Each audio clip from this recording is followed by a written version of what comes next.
में देख लीजिए ये उसका प्रसंग क्या है। एक और छोड़े, हनुमान जी के समान कोई महानतम गुण का एक आधार नहीं, केवट जिसको समाज ने अत्यंत छोटा मान लिया, अत्यंत उसको नीचे का व्यक्ति मान लिया, और जो नदी में नाव चला करके अपने परिवार का पालन पोषण करता है, और वह केवट जिसने भगवान को पाने के लिए न जप किया, न तप किया, न उपवास किया, और न तो कोई ऐसा उसने साधन किया कि जिसका वर्णन कहीं आपको मानस में तो, पर आप कल्पना कीजिए वहां पर भक्ति का एक दूसरा स्वरूप, और वो कौन सा है? यह जो घटना घटित हुई वह गंगा जी के किनारे घटित हुई, और रामायण में गंगा जी को भक्ति के प्रतीक के रूप में देखा गया। राम भक्ति जह सुरसरी धारा, सरसई ब्रह्म विचार प्रचारा, विधि निषेध में कलिगर हरणी, कर्म कथा रविनंदिन वर्णी। भक्ति के संदर्भ में वे कहते हैं यमुना नदी कर्म की प्रतीक है, सरस्वती ज्ञान की, और भक्ति गंगा की। तो कितनी सरल भक्ति है, अगर इसको देखना हो तो केवट और श्री राम के संवाद में देख लीजिए, और उसका कितना मधुर गोस्वामी जी ने चित्र प्रस्तुत किया है। मैंने जैसा कहा कि उसने कोई साधन किया ही नहीं, और सत्य तो यह है, बहुत कैथिक भाषा थी कि अंत में भगवान ने केवट को मुदरी देना चाहा। अब उस मुदरी को भौतिक अर्थों में देखें तो स्वर्ण और मणि से गठित है, और अगर आध्यात्मिक अर्थों में देखें उस मुदरी में राम नाम है। ये मुद्रिका रामायण की बड़े महत्व की मुद्रिका है, जिस मुद्रिका को लेकर के हनुमान जी अशोक वाटिका में गए। तो जिस मुद्रिका में भगवान का नाम अंकित हो, तो उस मुद्रिका को दे रहे हैं। अच्छा लीजिए, सोना नहीं चाहिए, मणि नहीं चाहिए, पर जब भगवान स्वयं राम नाम की मुद्रिका, ये रामायण एक ऐसा विशाल ग्रंथ है, ये भी बहुत सरल से सरल और बहुत कठिन, और उसके संकेत क्या है? ये मुद्रिका जो भगवान राम केवट को दे रहे थे, उसने नहीं लिया, और वही मुद्रिका जब हनुमान जी जनक नंदिनी सीता का पता लगाने के लिए गए, तब प्रभु ने उनके लिए भी क्या किया? वो स्वामी यही कहते कि पाछे पवन तनय शरणावा, जानी काज प्रभु निकट बुलावा, कर मुद्रिका दीन जन जानी। प्रभु ने मुद्रिका दिया, केवट ने मुद्रिका नहीं लिया, और हनुमान जी ने ले लिया। क्यों नहीं लिया? केवट ने लौटा क्यों दिया? केवट ने जिसने जो ही देखा कि इसमें राम नाम अंकित, तो उसने कहा महाराज आप किसी जप करने वाले को दे दीजिएगा ये राम नाम, जो आपके हनुमान जी तो वही है ना, सुमिरी पावन सुत पावन नामू, अपने बस कर राखो राम। महाराज मैं मुद्रिका नहीं लूंगा, ये तो कोई भक्त कोई जप करने वाला का उसके लिए थी। तुम तो केवट की भावना वही थी। तो दादू जी से किसी ने पूछा कि आजकल आपके हाथ में माला नहीं दिखाई देती, आपके हाथ में सुमरनी जी नहीं दिखाई देती, तो क्या आप अंगुलियों पर जप कर लेते हैं क्या? नहीं। तो क्या जप ही छोड़ दिया है क्या? नहीं, जप तो नहीं छोड़ा है, पर आजकल मेरे बदले में दूसरा जप कर लेता है। कौन सा? और दादू जी का प्रसिद्ध दुआ आपने सुना होगा, माला जपो न कर जपो, जिह्वा जपो न राम। माला जपो न कर जपो, जिह्वा जपो न राम। तो जप कौन करता है? बोले सुमिरन मेरा हरि करे, मैं पावा विश्राम। अब तो भगवान ही मेरा जप कर लेते हैं, मैंने तो जब करने से चुप्पी पा लिया। मानो कितनी सरलता से केवट कहता है, प्रभु मैं तो नाव ही चलाना जानता हूँ, अब मैं माला लेकर के आपके नाम का जप करूं या नाम के दिव्य तत्व का चिंतन करूं तो मेरे बस में नहीं। और उसमें सबसे गुथी हुई गाथाएं हैं। भगवान को वहां पर नदी को पार करना है और हनुमान जी को समुद्र पार करना। नदी पार करना और समुद्र पार करना, नदी पार जिन्हें करना है उन्हें हम भगवान कह रहे हैं, और जिन्हें समुद्र पार करना कहते हैं वो महानतम भक्त हनुमान जी है। मुद्रिका दोनों स्थान में का हनुमान जी ने समुद्र कैसे पार कर लिया, तो आप हनुमान चालीसा का पाठ जो करते हैं वो पढ़ते ही होंगे, कोई इसमें आश्चर्य थोड़ी है। प्रभु मुद्रिका मेली मुख माही, जलधि लांग गए अचरज नाई। मानो सूत्र यह था, भगवान आए, गंगा के किनारे स्वयं खड़े, केवट नहीं गया उनके पास, उसने तपस्या और साधना भी नहीं किया है, भगवान आकर के स्वयं तट पर खड़े हो गए और उसके पश्चात आपने कहा, केवट मुझे पार जाने के लिए तुम्हारे नाव की आवश्यकता है। और वह उत्तर जिसे सुनकर के लक्ष्मण जी और जनक नंदिनी सीता भी चौंक पड़े। कल्पना तो यह थी कि केवट गदगद होके कहेगा कि प्रभु आपने कितनी बड़ी कृपा कर दिया कि मुझे सेवा का अवसर दिया, पर जब केवट के मुख से यह उत्तर निकला कि नहीं मैं नाव ले जाऊंगा, भगवान खड़े हैं, नाव मांग रहे हैं और केवट कह रहे मैं तो नहीं लाता।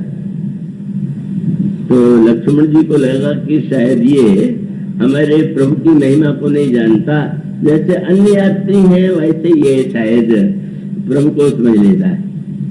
पर केवट ने कहा कि इस भ्रम में न रहिएगा, मैं नाव इसलिए नहीं ले रहा हूँ कि मैं इनको नहीं जानता, मैं इसलिए नहीं ले रहा हूँ कि इनको जानता हूँ। इतनी बड़ी बात की आप देखिए आगे केवट ने क्या कहा, मांगी नाव न केवट आना और कही तुम्हारा मर्म में जाना। क्या संकेत क्या है? वो संवाद इतना व्यंग विरोध और भक्ति की दिव्यता से भरा हुआ, तो उसके अंतरंग अर्थ पर आप विचार कीजिए। और उसके बाद केवट ने कहा कि मुझे यह भी पता है कि आपके चरणों में कोई ऐसी जड़ी बूटी है तो उसके स्पर्श से पत्थर भी नारी हो जाती। अहिल्या की बात कल आई थी। तो महाराज आप जानते हैं कि जब आपके चरणों में कोई ऐसी जड़ी है तो उस ऐसी स्थिति में जब पत्थर से नारी बन गई तो मेरी जो नाव है वो तो काठ की, और वो भी जल में रहते रहते और कोमल हो गई, और अगर आपने छू दिया तो वो नाव भी स्त्री बन जाएगी। तो महाराज एक ही पत्नी का पालन नहीं कर पा रहा हूँ, आप यही करिएगा क्या? गोस्वामी जी ने ये व्यंग लिखा है। गोस्वामी कवितादी रामायण में कहते हैं कि केवट ने कहा, महाराज सोचिए पात भरी सहरी सकल सुत बारे बारे, केवट की जात कछु वेदना पढ़ाई हो, और सब परिवार मेरो याही लाग राजा जो हो, दीन वित्तहीन कैसे दूसरी गढ़ाई हो, परिवार बढ़ जाए तो समस्या, नाव दूसरी में बनवा नहीं सकता तो नाव नहीं ले आऊंगा। लेकिन उसके बाद तो उसकी बातें सुन करके लक्ष्मण जी की भौहें टेढ़ी होती है। उसने कहा कि फिर भी यदि आप जाना ही चाहते हैं तो उसने कई प्रस्ताव किए। गोस्वामी जी के ग्रंथों में ग्रंथ है कवितादी रामायण, तो उसमें केवट ने कहा कि मैं जो कुछ कह रहा हूँ, क्योंकि केवट ने कहा कि अपने के उपाय कि आपके चरण की धूल में कोई दवा है और आप पार यदि जाना चाहते हैं तो चरण धो करके पहले उस दवा को अलग कर दूंगा और फिर पार उतारूंगा। लेकिन उसके बाद अगला वाक्य तो उसने हद कर दिया। उसने कहा कि मैं आपका चरण धो के पार उतारूंगा तो अवश्य, लेकिन उसके लिए भी आपको कहना होगा कि मेरा पैर धो।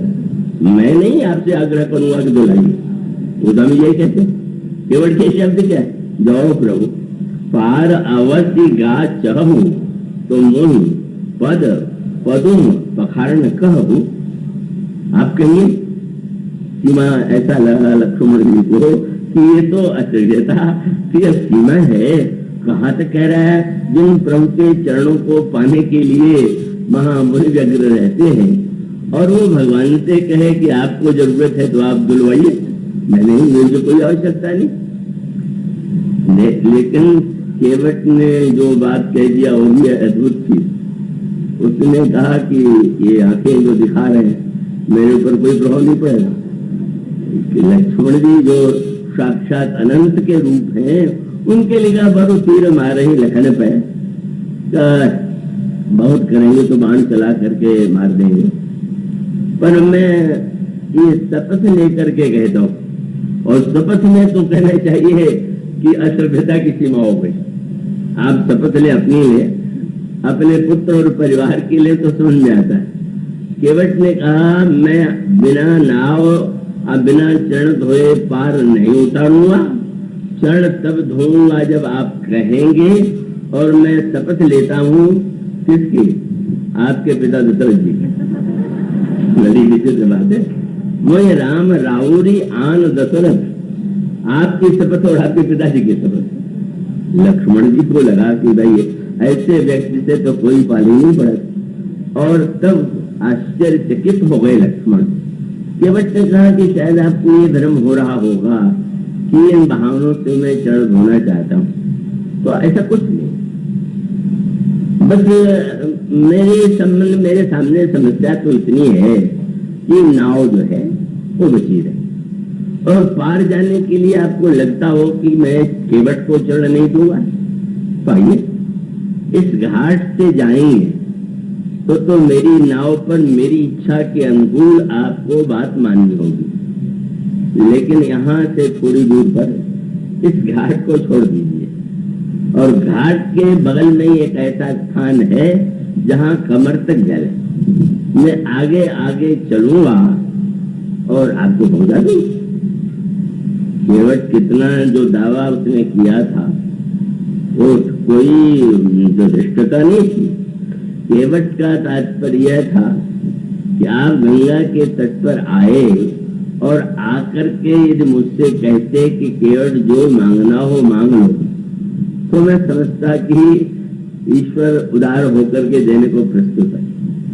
पर जब आकर के आपने मुझसे नाव मांग लिया तो मैं समझ गया कि आप जानबूझ के आए, और आए हैं पार जाने के लिए नहीं, मुझे बड़प्पन देने के लिए। इसीलिए आपका अवतार हुआ। और साथ साथ जब उसने कहा कि इस घाट से थोड़ी दूर पर, तुम्हें जानता है मर्म कि जो मर्यादा का घाट बनाने आया है वो घाट कभी नहीं छोड़ेगा। राम के चरित्र के इस तत्व को वो भली भांति जानता है। वो स्वामी जी ने इससे पूछा गया, परशुराम जी महाराज तो सही, दूसरे राम की आवश्यकता क्या थी? तो गोस्वामी जी ने कहा कि भाई नदी बहुत अच्छी हो, बाढ़ आ जाए तो रोकने के लिए बांध बनाना पड़ता है। परशुराम जी के चरित्र में क्रोध की नदी जब बढ़ गई तो उसका गोस्वामी कहते हैं घोर धार करुणा त्रितानी घाट सुबद्ध राम बर्बादी। भगवान राम एक मर्यादा के घाट के द्वारा परशुराम जी से हाथ जोड़ करके निवेदन करते हैं, बस महाराज क्रोध की अब सीमा हो गई, अब कृपा कीजिए। केवट ने इसी दावे पर कह दिया कि घाट छोड़ के चले जाइए, और सचमुच कितनी सरलता है। ये भगवान ने यही कहा कि सुन कृपालु बोले मुझ सुखाई, सोचकर यही तो नाव में जाएगी। भाई वही करो जिसमें तुम्हारी नाव में जाए। बहुत बढ़िया शब्द गोस्वामी जी ने लिखा कि जब केवट ने से भगवान ने नाव मांगा तो गंगा जी बहुत प्रसन्न हुई। गंगा जी को लगा, क्योंकि गंगा जी के लिए हमारी पौराणिक मान्यता ये है कि उनका जो प्रादुर्भाव हुआ है वो प्रभु के चरणों से हुआ। तो लगा कि इस बेचारे ने बहुत दिन तक मुझ में नाव चलाई और स्वयं आज भगवान सेवा देने के लिए आ गए। लेकिन जब केवट इस प्रकार की शर्तें भगवान पर थोपने लगा तो गंगा जी को लगा कि ये कितना बड़ा भागा है, अपनी बात मनवा रहा है भगवान से। और गंगा जी को याद आ गया, गंगा जी का प्राकट्य तब हुआ था जब भगवान बल की यज्ञशाला में विराट बने। तो गंगा जी ने कहा इसको पता ही नहीं है, ये प्रभु का एक क्षण में ही सारा ब्रह्मांड नप जाता है, मेरी छोटी सी धारा क्या प्रभु पार नहीं कर सकते। उनको यही विश्वास था कि प्रभु अभी अपना चमत्कार दिखावेंगे, जैसे बल की यज्ञशाला में विशाल बने थे आज भी पार हो जाएंगे। पर आश्चर्य तब हुआ जब प्रभु ने कहा भाई वही कार्य करो जिसमें तुम्हारी नाव न जाए। तो गोस्वामी जी कहते हैं कि भगवान की ये बात सुन करके गंगा जी को संदेह हो गया कि भगवान है भी कि नहीं। केवट के सामने इतना झुकते चले जा रहे जो कह रहा है, और इतने पर भी केवट में उतावलापन नहीं हुआ। क्यों? केवट जी का बड़ी घुमावदार भाषा बोल रहे, कोई करूँ जही तब नाव न जाई, सीधे बताइए आप चाहते क्या।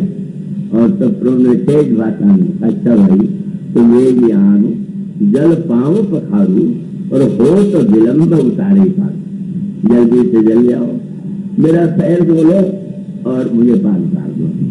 मानो उसका अभिप्राय यह है कि अगर व्यक्ति को अपने में सर्वथा अभाव दिखाई दे, केवट किस दावे से ये कह रहा है, और वो भक्ति का सूत्र है। अगर आपको अपने में कोई विशेषता दिखाई देती है तो उस विशेषता का सदुपयोग कीजिए।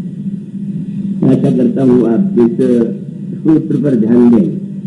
अगर आपको में बल है, आप में बुद्धि है, आप में योग्यता है, तो उसका आप सदुपयोग कीजिए और सदुपयोग करके आप भगवान की सेवा कीजिए उनकी। किंतु अगर आपको ये लगता हो कि मुझे कुछ नहीं, तब उसके लिए ये दो मार्ग हैं, कृपा और पुरुषार्थ या साधना का मार्ग। तो कृपा और साधना दोनों ही मार्ग हमारे शास्त्रों में और रामायण में उसका वर्णन है। और इसलिए मानो साधना का मार्ग है आपके जीवन में आप में जो अच्छाइयां हैं, जो गुण हैं, उनका सदुपयोग। और कृपा माने जब ये लगने लगे कि मुझमें कुछ नहीं, तो फिर तब व्यक्ति कहता है मुझमें कुछ नहीं, पर आप में कुछ हो तो कृपा कर दीजिए। मानो जब अपने आप में अभाव दिखाई दे तो उसमें कल्याण के लिए उपाय यही है कि भगवान के स्वभाव का आश्रय लीजिए। अभाव का ज्ञान और भगवान स्वभाव का ज्ञान, अगर सामर्थ्य है तो भगवान के प्रभाव को जानिए, और अभाव है तो भगवान के स्वभाव को जानिए। और तब सचमुच के व्यक्ति जैसा चाहा, और जैसा आप पढ़ते हैं कि मुद्रिका भी जिसने लौटा लिया, मानो कृपा की पराकाष्ठा का ही परिचय। और इसलिए भक्ति से बढ़कर के सरल कुछ नहीं। और हनुमान जी के प्रसंग को पढ़ करके स्पष्ट लगने लगता है कि नहीं, हनुमान जी अगर सकल गुण आनंद है तो विघ्न आवेगा, आया। और वो हमारे आपके जीवन का भी यही सत्य है।